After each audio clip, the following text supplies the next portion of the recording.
Halo, selamat pagi Bapak Ibu, saudara-saudara yang terkasih. Kita akan merenungkan firman Tuhan. Mari kita berdoa. Terima kasih Tuhan atas penyertaan-Mu, kiranya sertai hati dan pikiran kami untuk dapat memahami firman-Mu. Terpujilah nama-Mu Tuhan, sekarang sampai selama-lamanya. Amin. Bapak Ibu, firman Tuhan diambil dari Matius 6 ayat 34. Sebab itu janganlah kamu khawatir akan hari besok, karena hari besok mempunyai kesusahannya sendiri. Kesusahan sehari cukuplah untuk sehari. Apa yang membuat kita khawatir dalam hidup ini? Tentu kita tahu jawabannya masing-masing. Namun apakah dengan mengetahui jawaban atas kekhawatiran itu hilang? Apakah kekhawatiran itu bisa dengan sendirinya selesai atau malah membuat kita semakin terbeban oleh karena kekhawatiran itu?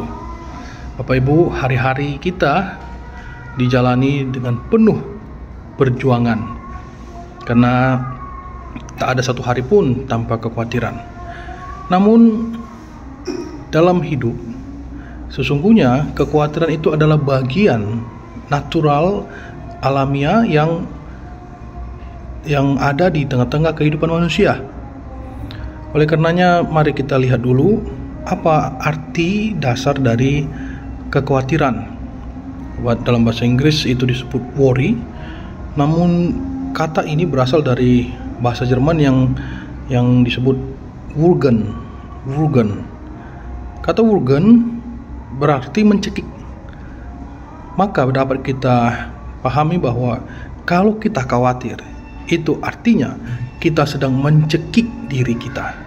Itu makna yang sangat dalam hal kekhawatiran. Oleh karenanya firman Tuhan mengingatkan kita, apakah dengan kekhawatiran kita bisa menambah satu hasta? Apakah dengan kekhawatiran kita bisa memperoleh apa yang kita harapkan? Apakah dengan kekhawatiran kita semakin mengerti tentang hal-hal yang sedang kita kerjakan? Jawabannya tentu tidak, karena kekhawatiran itu mengganggu pikiran dan hati kita. Bahkan tidur kita pun diganggu, sehingga keputusan-keputusan yang harusnya kita ambil dengan bijak itu menjadi keputusan yang sering sekali mendatangkan kemalangan bagi orang-orang yang hidup di dalam kekhawatiran. Apakah memang kekhawatiran itu tidak ada, atau sama sekali kita pura-pura mengatakan bahwa tidak ada kekhawatiran? Tentu ini juga tidak bisa kita katakan demikian, karena memang kekhawatiran itu ada. Tapi jangan sampai kekhawatiran itu menguasai diri kita, jangan sampai mengganggu damai sejahtera kita. Kita sebagai manusia yang berdosa, kekhawatiran itu menjadi hal yang satu padu dalam kehidupan kita. Tapi dengan kita memahami firman Tuhan, maka kekhawatiran itu malah membuat kita lebih waspada, lebih sadar, lebih mawas diri, lebih lapang dada. Kita semakin mengerti dan penuh dengan kebijaksanaan dalam mengambil sikap dalam hidup ini. Oleh karenanya Bapak Ibu, marilah kita cari dulu kerajaan Allah. Marilah kita dekat kepada Allah untuk dapat mengontrol kekhawatiran. Mari kita serahkan seluruhnya ke dalam tangan Tuhan, supaya kita mengerti bahwa di dalam Tuhan ada masa depan yang penuh pengharapan, ada sukacita, damai sejahtera. Terlebih dalam hidup ini, patutlah kita untuk senantiasa mengucap syukur Bapak Ibu, bahwa dengan mengucap syukur kita tahu dengan yakin hidup ini adalah hidup yang indah. Bapak Ibu, masih panjang hari-hari yang akan kita jalani, karena hari esok punya kesusahannya sendiri.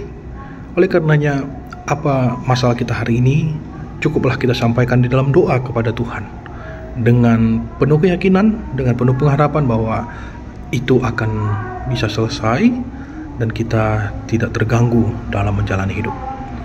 Saya mengajak kita untuk senantiasa memahami bahwa iman yang telah dianugerahkan kepada kita adalah iman yang sungguh luar biasa, yang membuat kita mampu tetap teguh berjalan di dalam sukacita, menghadapi segala persoalan hidup kita.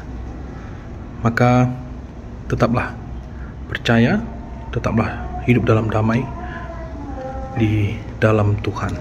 Amin. Kita berdoa. Terima kasih Tuhan atas firman-Mu.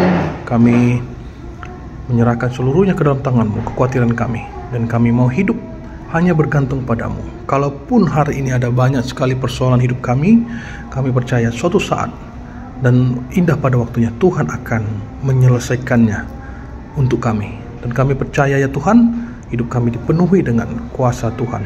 Terpujilah nama-Mu Tuhan sekarang sampai selama-lamanya. Amin.